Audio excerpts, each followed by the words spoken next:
What's going on, guys? This is AndrewChicken and welcome back to another video. In this one we're going over the best tips, tricks, and loadouts to help you get better at playing Ruckus in Paladins.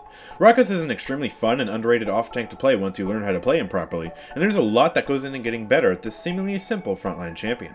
While he may seem weak on paper, he has some crazy potential to become a massive threat if you know how to play him. But before we get into the video, I want to give a huge thank you to Erleinmayer for helping to make this guide. He's the resident Ruckus man on my Discord server, and he provided a lot of the information you'll see in this guide. So without further ado, let's start off with how Ruckus's kit works, and then go over the ideal loadouts, tips, and tricks which you can use to get better at Ruckus.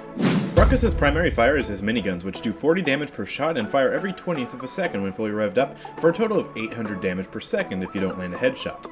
They do have some significant damage fall off and a fair bit of spread, so they're best used in close range, but they can also be used to easily dismount people or provide a small bit of pressure if you're zoning.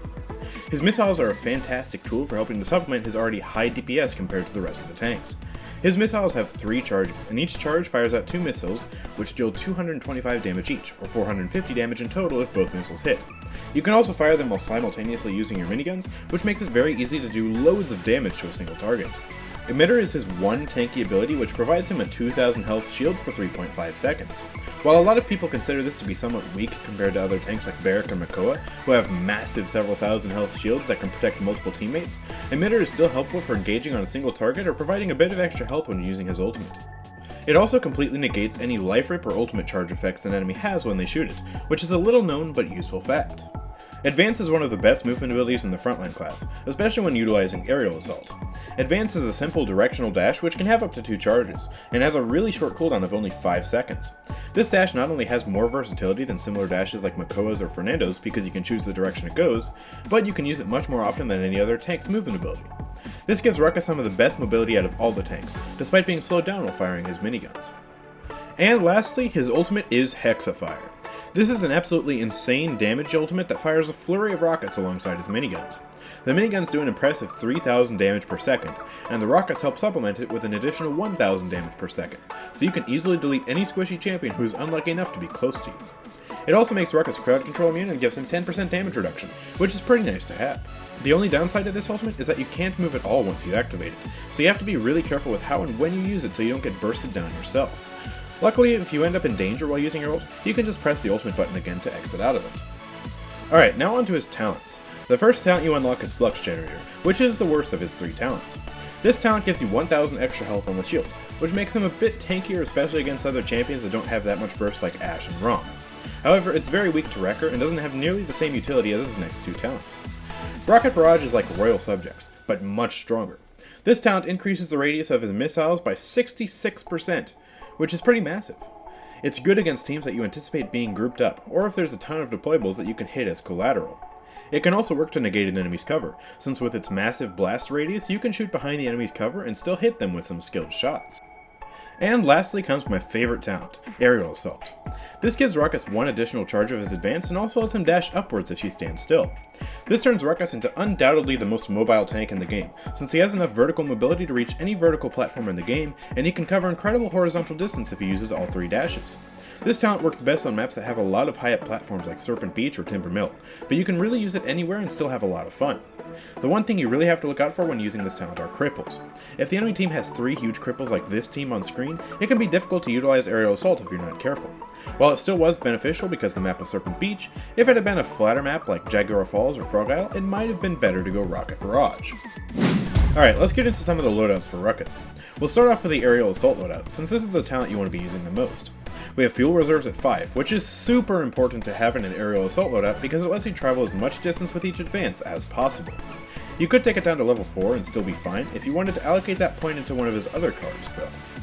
Crystal Capacitor is pretty much a mandatory card in any Ruckus loadout because of the uptime it gives your rockets, which is your main source of burst. And Proximity is good in an aerial assault loadout because it makes Ruckus just a bit tankier, and since he has 3 dashes he'll be able to get the most out of this card. Then for the filler cards we have Dampener for extra health, since Ruckus is a rather squishy tank, and Extended Magazines, which gives him ammo after each advance and makes it so he has to reload less. You could replace Extended Magazines with At the Ready if you really wanted to, but I prefer having Extended Magazines for aerial assault. Next we have the Rocket Barrage loadout, which is more centered around his missiles with Crystal Capacitor at 5 for maximum uptime on his rockets, and Middle March at 4 for some damage reduction after each time you use his missiles. We also have At the Ready in this loadout for some increased ammo, similar to Extended Magazines in the last loadout. loadout. The last 2 cards are filler cards, and you can pretty much put any comfortable card in there. Finally, we have a Flux Generator loadout, which I don't recommend using at all unless you absolutely must try Flux Generator, or you're leveling Ruckus up so you can get to his other talents. We have Refraction at 4 for increased uptime, and Warden at level 2 for increased duration. The reason this card isn't higher is because most of the time your shield will be completely destroyed by the enemies who are shooting at you, so it would be a waste to allocate more loadout points into its duration. We also have Crystal Capacitor again, so you can do more damage, and Dampener at 3 so you can be a bit tankier. Alright, now let's move on to the gameplay tips, which are extremely helpful if you want to become a master at Ruckus. Let's start off with his missiles, which function quite interestingly compared to most projectile abilities. Instead of firing directly from your reticle, they actually fire from the top of the reticle down, since Ruckus fires them out of the top of his mech. This means that in close quarters, if you're aiming at someone's head to score headshots and you fire your missiles, you might accidentally end up overshooting the missiles and hitting them behind the enemy. While this won't normally affect you, in point blank range it's a good thing to keep in mind. This also affects trying to shoot your missiles from a long range at the ground.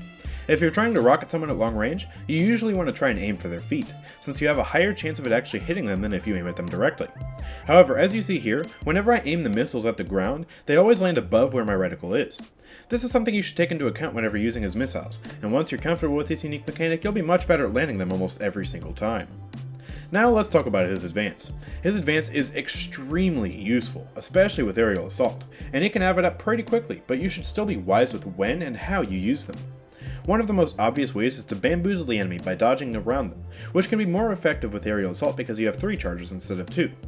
Of course, this can be good for your survivability in a duel, but if some pressure suddenly comes out of nowhere, you might find yourself with no advances left for an escape, so you need to be careful when using this tactic and pay attention to your surroundings so you know when you might need to save one for an escape. You can also use his advance as a tactical tool for dodging abilities and ultimates. Some of the best ultimates and abilities to counter are Rom's Cataclysm by jumping over it with aerial assault, Khan's Commander's Grab, and Ash's Shoulder Bash, which again, you can jump over. This not only feels really fun to do, but will keep you safe as long as you can react quick enough that your dodge is successful. Advance is also a helpful positioning tool, mainly with aerial assault. Because aerial assault lets you use each advance vertically if you stand still, you can reach any high ground in the game. However, there are ways of going about reaching those high grounds that can save you from using more advances than you have to. For example, on Serpent Beach there are many high grounds that you can easily reach by expending 2 of your advances. However, if you jump before using your advance each time, you can actually reach the top with just 1 advance. Positioning when you do this is also important, because while you can technically use all 3 of your advances to reach the platform from farther away, once you're up there it'll be harder to retreat, chase, or reposition because all your advances will be depleted. In general, I always advise jumping before you use advance if you're trying to reach a vertical platform, because 9 times out of 10 this will save you from having to waste an extra advance getting up to where you need to go. Now, let's talk about the emitter. This is a personal shield that gives you a meager 2,000 extra points of shielding, so you need to be wise about when you use this. While its most obvious use is to deny a truckload of incoming damage, when the enemy team has a lot of wrecker, you should really only use it to block strong damage abilities and ultimates or to cover your retreat if you take too much fire. You can also use it when you ult so you have less of a chance of dying. Which brings us to his ultimate. This is one crazy strong damage ultimate, but you have to be wise about where and how you use it. For starters, if you use it into Terminus or Androxus and they put up their Power Siphon or Reversal, immediately cancel the ult or look away. If you feed either of those, it may very well result in your death. You also don't really want to use his ult into shields if you don't have to, so you should generally wait until the enemy team's shields are down to ult. There's also a pretty fun technique you can do with aerial assault where you advance at least once into the air, advance forward, and then come crashing down on the enemy backline with an ult. While this is risky because there's a chance you could immediately die from focus fire, there's also incredibly high reward because both the element of surprise and the fact that you're right in the enemy team's face lets you get the most out of all that juicy DPS. Now, it's important to remember in all of this that Ruckus is an off tank, not a point tank. You should keep your distance from the point until your team gets an opening frag, and if you have a point tank on your team, then you should be more focused on helping your team get kills by exploiting the squishier members of the enemy team. And if you see Inara, stay far, far away from her, especially when she runs treacherous ground. She's the last person you want to be in close quarters with. And finally, let's move on to items. As far as items go, there are a few key items that are really good with Ruckus. Let's start with the offensive items, or rather the one offensive item that is almost mandatory on Ruckus: Cauterize. Ruckus was made for Cauterize. His miniguns are among the best weapons in the game for constantly reapplying Cauterize, which is super important if you want to be able to kill a target who is getting healed. Wrecker isn't as good on Ruckus because even with Wrecker 3 you'll really struggle to destroy shields, and this is just a personal pet peeve, but I think it sounds really, really annoying to shoot shields with Ruckus. Bulldozer is a bit better than Wrecker on Ruckus because deployables don't have nearly as much health as shields, and he can destroy them really quickly with Bulldozer. And Deft Hands can also be good on Ruckus, so you should really only be buying that if you have nothing else to buy. Next, let's talk about healing items. Life Rip is the worst healing item you could buy on Ruckus because it only heals for 12 health per shot with tier 3 Life Rip, and this is almost completely mitigated by even tier 1 Cauterize. Kill to heal is far superior to Life Rip on Ruckus because it's a burst heal that applies on assists as well as kills. So if even one stray bullet from his magazine hits a target who dies, he'll get healed for up to 900 health with Kill to Heal 3. As with all tanks, Rejuvenate is good to amplify the amount of healing you get from your healer, and surprisingly Veteran can be a good option if your healer isn't healing you as much, or if you're playing like a highly aggressive flank and are never in the line of sight of your healer. Now, for utility items, there are quite a few good options for Ruckus. Let's start off with the worst one, Nimble. While you might be tempted to get Nimble because of the slow effect on his miniguns, it's really not the best idea because Nimble doesn't really give that much movement speed to him, and you won't even reach 100% movement speed while firing your miniguns with Nimble 3. Ruckus is also already one of the most nimble tanks in the game with his advances, so you should use those to your advantage. Master Riding can be helpful in two situations, if you're on a long map or if you're trying to be an aggressive Ruckus and penetrate the enemy backline early on in the fight. The best two items in the utility category that you can get though are Morale Boost and Chronos. Chronos can be extremely useful with Aerial Assault because it basically makes you hypermobile, and you should never really run out of advances with Chronos 3. Morale Boost is also super strong on Ruckus because he generates his ultimate fairly quickly. If you have Morale Boost and expend your entire clip of 200 bullets, you'll have generated 60% of your ultimate just by doing damage, and that's not factoring in using rockets, standing on the objective, or scoring kills. Lastly, defensive items are always situational and depend on the enemy team's comp. If you're going up against a bunch of blasters, go Blast Shields, and if you're going up against a lot of crowd control, go Resilience. You know the drill. But anyways, that's the end of this video. Did this guide help you get better at Ruckus? Let me know in the comment section down below, and also don't forget to like this video, subscribe, and turn on notifications so you never miss an upload from me.